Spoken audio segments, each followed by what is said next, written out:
What is up, my friends and fellow collectors out there? We got something special in the house. We got a special delivery right here. My good friend from Orlando, who doesn't want to be named, but he came by yesterday and he dropped this off for me, brought me none other than Ahsoka Tano's Clone Wars lightsaber from Galaxy's Edge. Let's get this thing unboxed.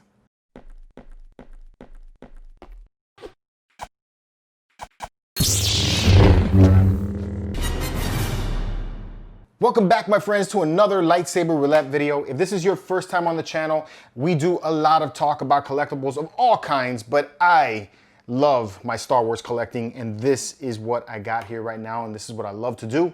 So if you love Star Wars too, please like, subscribe, and turn on notifications so you can stay up to date on all of the content.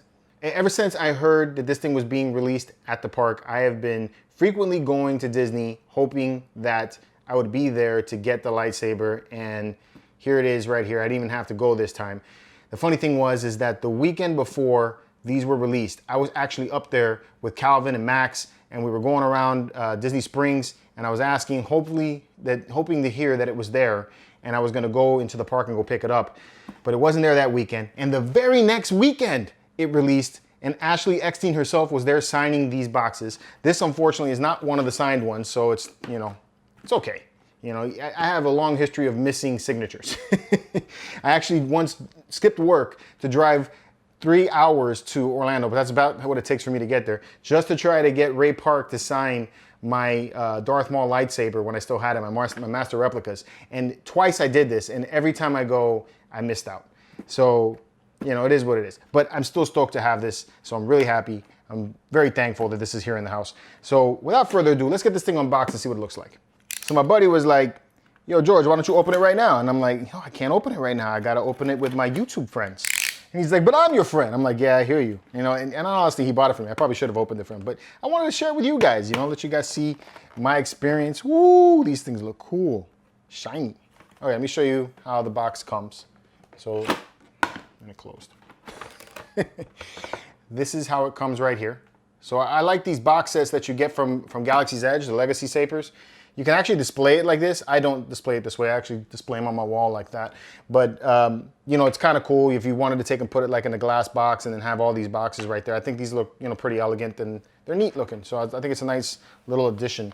So you get one short lightsaber and then you get one bigger lightsaber like that. All right, these are how the two sabers look. All right, so here is the first one. This is the longer of the two lightsabers. As you can see, it's a very simple design for this lightsaber. What I like about it is the split here in the center. I thought that was really cool.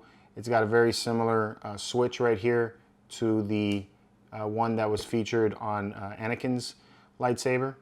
Also the one that gets featured on the Luke Skywalker lightsaber from like Empire Strikes Back, so it's got a similar switch to that. There's another button here. I'm thinking this is probably what changes the color. We'll find out once I get the batteries installed. Some other things that I really think are cool is that it has some features here that are similar to the Graflix lightsaber, kind of like, again, what the Anakin lightsaber was like, which is neat because she was his apprentice. So, you know, like you have this little switch here, you have the glass eye right there, which is similar to the other one. And then even though it doesn't have the two rabbit ears that the Graflix head has, it has one here and one on the top, so that's cool. Then you got the opening there where the blade goes through, where the emitter is. And then you even have a very similar pommel right here to the one that's featured on Kenobi's saber, really. So that's kind of cool how they have the pommel like that. And it's got this like fat end that meets into the inside. So that's it. It's very simple, very clean design. The Shinto blade that she has, the second one, is also very similar to the larger one. Let's see if I can get that in focus for you guys. There you go. So it has that same type of feature. You got your belt clip right there. It's got the plug right here, okay? And then it looks like the same thing. You got like a switch right there. We'll find out again what that does once we get there. Doesn't feature the rabbit ears that the other one has, but it has that same opening, very slick, very simple design. So there's not much to this design at all, but I've grown to really like the Ahsoka Tano character. Wasn't my favorite character when she was first introduced. I was actually at the premiere for the Clone Wars, and I remember thinking to myself when I first saw her that I was not liking where this was going. I was thinking they were going to turn Star Wars into some kiddie show. But Dave Filoni really proved that he can pull through and make a really badass show. And they turned me into a fan. I mean, over the years, I've really grown into an Ahsoka Tano fan.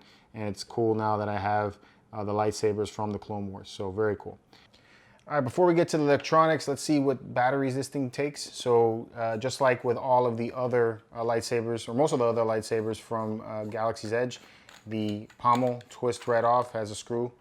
And then here is your battery pack.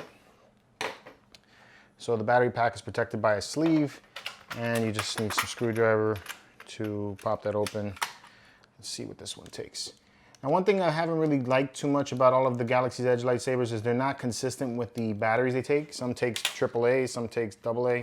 This one here takes AAA. Looks like it's already got the batteries installed on them. Probably the same thing with the other one. So let's see if the other one has the batteries installed. Put this back in.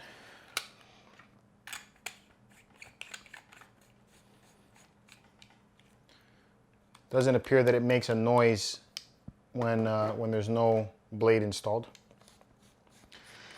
Let's see what this one takes. Same sleeve, all right.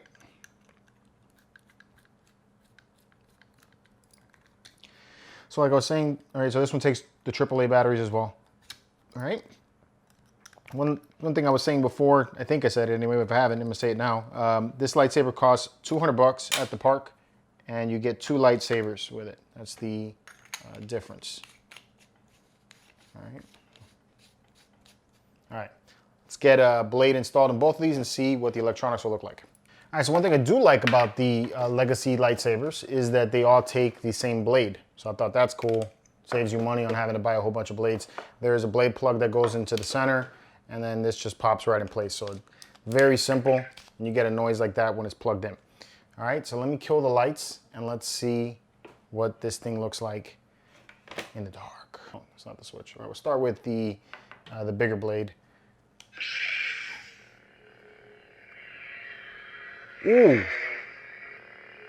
And it sounds different. It sounds different from the other sabers that I've ever had. Has like a, I don't know what kind of sound I'm listening to there. Kind of like an airy type of sound almost. You know, like maybe like the blade is humming in a different tone or something. It sounds very different.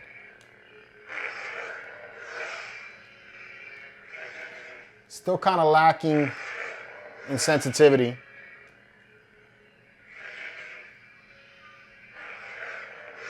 Doesn't have the sensitivity that the other one has, that some of the better sabers have, you know? So that kind of bummer, but I like the sound. Let's see, does that change the color? There's a button here, I don't know what the button does. Hold button 5 seconds for blade color change, okay. 1, 2, 3, 4, 5. And the sound changes when it goes to green. That's pretty interesting. It doesn't have that airy sound anymore that the other one had.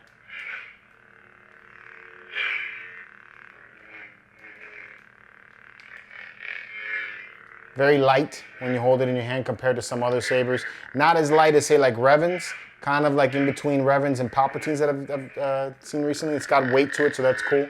But it feels kind of easy to manipulate, I would say. Very neat.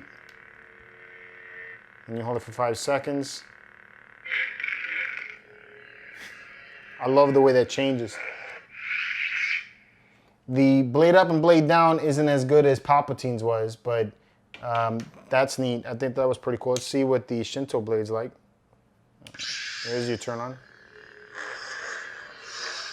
Has the same like airy sound that the other one has, you know, like still trying to figure out what that sound could possibly be. But it doesn't sound like any other lightsaber I've heard before. So that's cool. And you should be able to change the color of this one too. Let's see. There you go. It changes color. This one obviously lighter than the first. It's got a nice green to it. So that's cool. You have a green and a blue.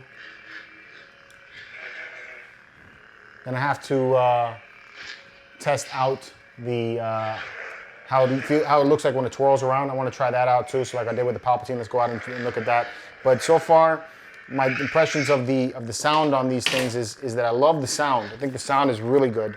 Has a nice hum. It's nice and loud. You know, so I think that's pretty cool. Especially love the way it sounds when it's in blue.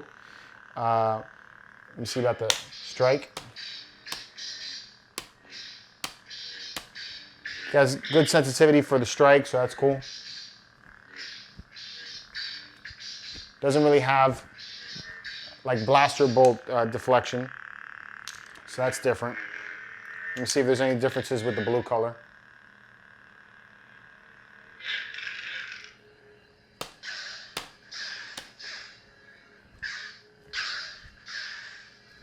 Definitely some sensitivity to the stop. Just not so much in the swing.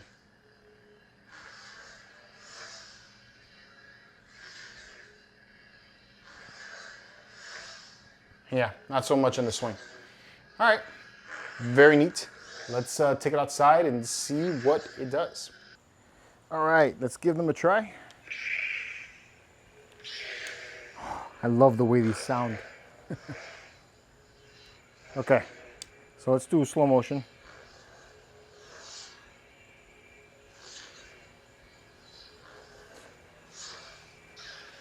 So yeah, this one's a little easier to ignite. Pull back a little bit. So, just like I was saying in the room, the swing motion is not as, you don't have as much sensitivity. So, you don't get any sound when you're swiping.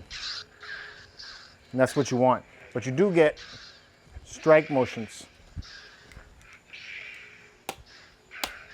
and clash sounds. You get that. So that's cool. But it's just the swing motion that isn't as good as it could be. I wish I was more skilled with two hands, but I am not skilled with two-hand lightsaber. I could spin real easy with my right hand, but not with my left hand. Yeah. And then the switch, it seems to get in the way. So it's easy to activate it. Kind of wish the switch was in a different spot. But, you know, accuracy matters. So.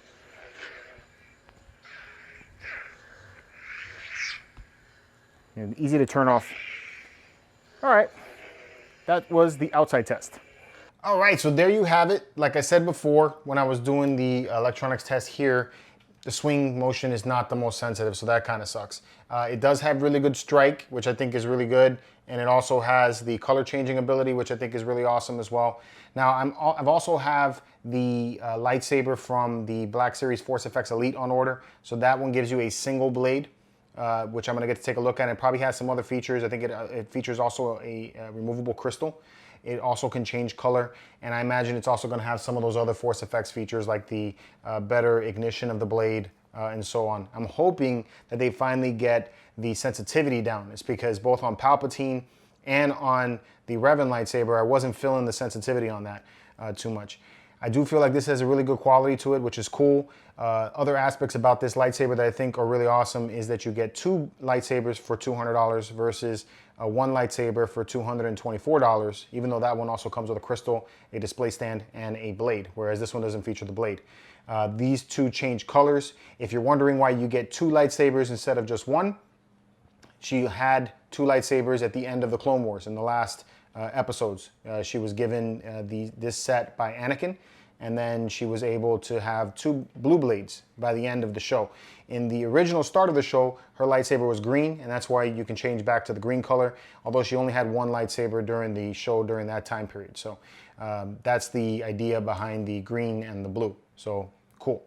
I'm stoked by this. This is awesome. I really am happy with this. Can't wait to get the Force Effects version in so I can compare, you know, the two, and I can show you guys the difference in the build.